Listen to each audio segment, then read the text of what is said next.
Thank you for watching. I am Dr. David Randall, and this is Colin. Colin is the dog trainer right here. Bark Busters, okay? You guys don't know how lucky you are. You've got, well, can I say a good veterinarian in Southwest Florida here, and I'm going to be free today.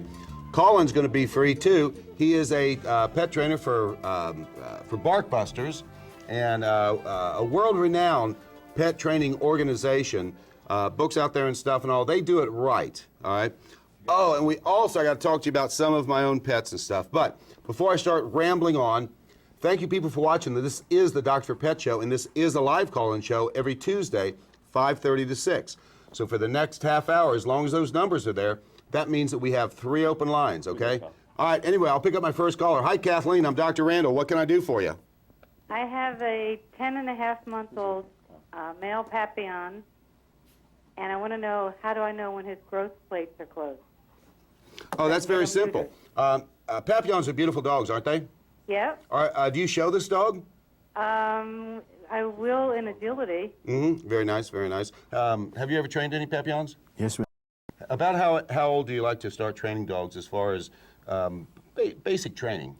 Well, certainly not before about 4 months, but ideally dogs from sort of 1 year upwards are very receptive. One myth I'd like to nail on the head just now, the old saying about you can't teach an old dog new tricks, not true.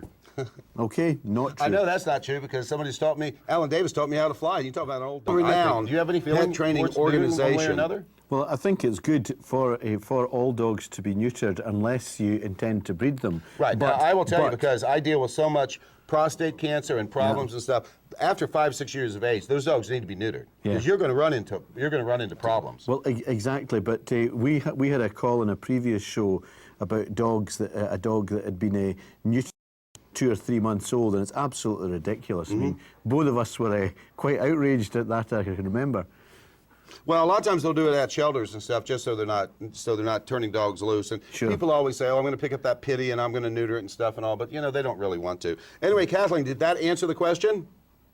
Well, I'm trying to get him more focused, and I'm hoping when he gets neutered, he'll have more focus. He doesn't focus enough. What do you think about him focusing? Is neutering him at 10 months of age going to make a difference on him being focused? Well, it might make him less skittish. Yeah, it's possible. 4 callers. I am Dr. David Randall, and this is Colin. I'm a veterinarian in Southwest Florida at Big Cypress Animal Clinic, by the way. Colin, you work where? Where do you do the dog training? Always in people's homes, but we cover from Naples right down to Marco Island. Naples to Marco Island. By the way, what have you been doing? You were here a month ago and stuff. Can you give me like a 15-minute summary of what you're doing? Then I'll pick up Tanya. I'll give you a 15-second one before you pick up Tanya. Last Friday, my wife and I, who helps run Bark Busters, were down at the Tommy Barfield Elementary School in Marco Island. It's only just a few miles down the road from the studio. 10 seconds. And we were talking to 136 first graders. And I just have to say that they were so well behaved, and the questions that they asked, which were mainly about dog safety, you know, and how to avoid getting bitten, etc. Was so impressed with the questions that they asked, and we really enjoyed it. Yeah, your Beagle Lab thinks that the Chihuahua is the chew toy, okay? Yeah. I have no problem with that as long as he's not hurting it and stuff. As long as they're playing, at least they know that both of them are like on the same scale. What do you think, Colin? Yeah, the question is, in your view, which of these 2 dogs is the dominant dog? Probably the Chihuahua. Yeah. Because it's been there longer, and it, despite its size, would want to do that. I think they're just playing unless there's a pain being inflicted. Normally what we recommend to stop dogs chewing is spraying bitter apple spray, but I don't want to suggest you spray bitter apple spray in the Chihuahua.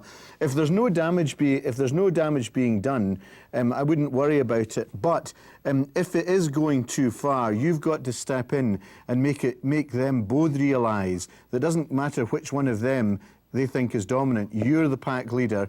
And absolutely correct. You got that one right. Yep. As long as they're not hurting one another, as long as they're playing, that's fine. But she has to be dominant. If they start doing something and somebody gets hurt, no. And every Does your dog have a nickname? 5:30 to 6.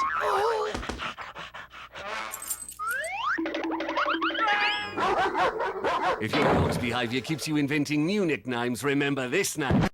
Barkbusters, the world's most trusted dog trainers. They'll transform your dog into a happy, obedient companion in just 2 hours in your home and provide a lifetime guarantee. Rate your dog's behavior at barkbusters.com. Barkbusters, training dogs the Aussie way. Colin, tip of the week. What can you tell people about pets? Tip of the week with dogs. If you want to correct your dog, this is the biggest single mistake people make. They use their dog's name. Rover, stop, or whatever. Do not use your dog's name when correcting it. Tip of the week. All right, there you go. I guess it should be no. Yep, that would work.